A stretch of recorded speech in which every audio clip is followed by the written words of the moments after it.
ક્યારે એવું વિચાર્યું છે કે અંગ્રેજીના અમુક સાવ નાના નાના શબ્દો કેટલી મોટી ગડબડ કરી શકે છે? આજે આપણે એવા જ 3 શબ્દોની વાત કરવાના છીએ: ટુ, ઇન્ટુ અને ઓનટુ. દેખાવમાં ભલે સામાન્ય લાગે, પણ આ શબ્દો તમારા માર્ક્સ પર મોટી અસર કરી શકે છે. તો ચલો આજે આ ગૂંચવણને હંમેશા માટે ઉકેલી નાખીએ. 1 મિનિટ માટે વિચારો. પરીક્ષા માટે આટલી બધી મહેનત કરી હોય અને પછી ટુ, ઇન્ટુ કે ઓનટુ જેવી નાની ભૂલને કારણે માર્ક્સ કપાઈ જાય તો? અને સાચું કહું તો ઘણા લોકો સાથે આવું જ થાય છે, પણ હવે નહીં થાય. તો આ રહ્યા આપણા આજના 3 મુખ્ય શબ્દો. દેખાવે સાવ સરળ, પણ એમનો સાચો ઉપયોગ સમજવો ખૂબ જ જરૂરી છે. ખાસ કરીને આયલ્સ, પીટીઈ કે ટોફલ જેવી હાઈ સ્ટેક્સ પરીક્ષાઓમાં વ્યાકરણની નાની ભૂલો પણ બહુ મોંઘી પડી શકે છે. આપણો ટાર્ગેટ એકદમ સિમ્પલ છે. આ 3 શબ્દોને કારણે આપણો એક પણ માર્ક ના કપાવવો જોઈએ. ચાલો, હવે પ્રોબ્લેમની વાત બહુ થઈ. હવે સોલ્યુશન પર આવીએ. આપણે એક પછી એક આ ત્રણેય પ્રપોઝિશનને બરાબર સમજીશું અને એમનું કામ શું છે એ એકદમ ક્લિયર કરીશું. ચાલો, સૌથી પહેલાં વાત કરીએ ટુની. આ શબ્દ બસ દિશા કે મંઝિલ બતાવે છે.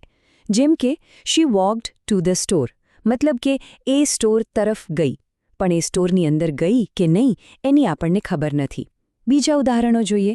આઈ am sending a package to my friend અથવા the kids are going to the playground. રોજિંદી વાતચીતમાં પણ come to my office for a meeting અથવા કોઈ તરફ ઇશારો કરવો હોય તો he pointed to the exit sign.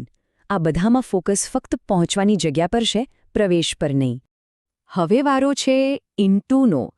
આ શબ્દ ત્યારે વપરાય છે જ્યારે કોઈ વસ્તુ બહારથી અંદર જાય છે, એક બોર્ડર ક્રોસ થાય છે. જેમ કે હી રેન ઇન્ટુ ધ રૂમ, મતલબ તે રૂમની બહાર હતો અને ગતિ કરીને અંદર આવ્યો. પાણી ભરતી વખતે આપણે કહી શકીએ she poured water into the glass. કારમાં બેસતી વખતે I got into the car. અને એક મજેદાર વાત કહું, આનો ઉપયોગ અવસ્થા બદલવા માટે પણ થાય છે. જેમ કે translate this sentence into Gujarati, કે પછી the Caterpillar turned into a butterfly. અહીં કોઈ જગ્યામાં પ્રવેશ નથી, પણ એક અવસ્થામાંથી બીજી અવસ્થામાં પ્રવેશ છે. અને છેલ્લો શબ્દ છે ઓનટુ. આનો ઉપયોગ ત્યારે થાય છે જ્યારે કોઈ વસ્તુ ગતિ કરીને કોઈ સપાટીની ઉપર આવે છે. જેમ કે the cat jumped ઓનટુ the table. બિલાડી પહેલાં હવામાં હતી અને પછી ટેબલની સપાટી પર આવી. બીજા ઉદાહરણો જોઈએ. He climbed onto the roof to fix the antenna. અથવા Please place the files onto my desk. અરે આપણે કોઈ સોફ્ટવેર કમ્પ્યુટરમાં નાખીએ ને ત્યારે પણ કહી શકીએ I downloaded the software onto my computer. કે પછી રમતવીર માટે The player stepped onto the field. અહીં ગતિ સાથે સપાટી પર આવવાની ક્રિયા મુખ્ય છે.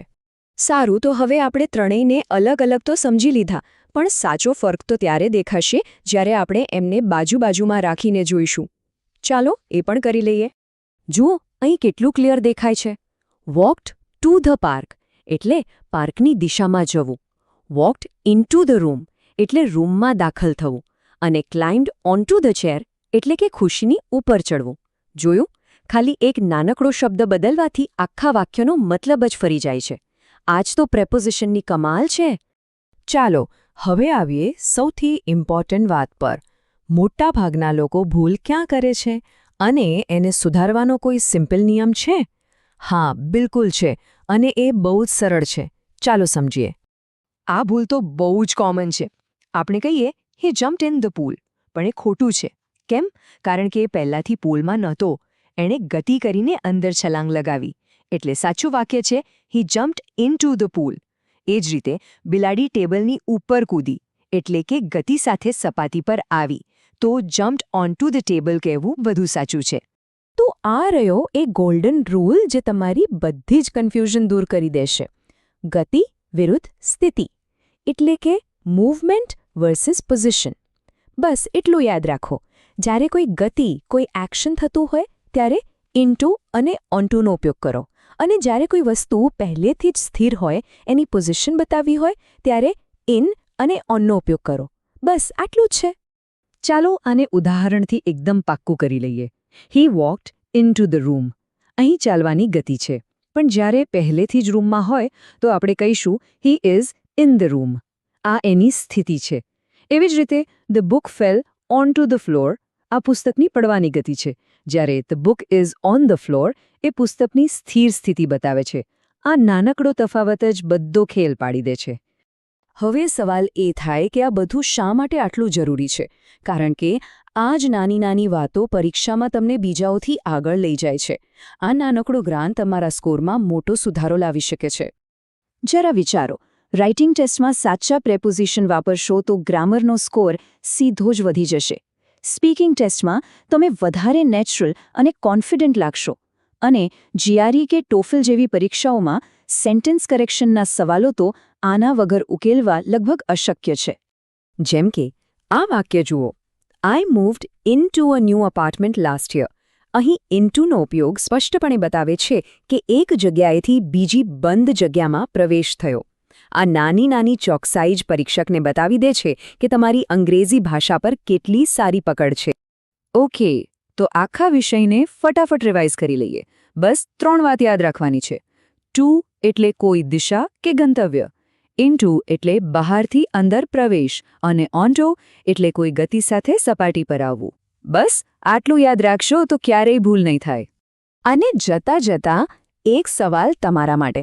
આ 3 શબ્દોની જેમ વ્યાકરણના બીજા એવા કયા નાના નિયમો છે જે આપણી અંગ્રેજી ભાષાની સમજમાં મોટો ફેરફાર લાવી શકે છે? આના પર વિચાર કરજો, કારણ કે શીખવાની પ્રક્રિયા ક્યારેય અટકતી નથી.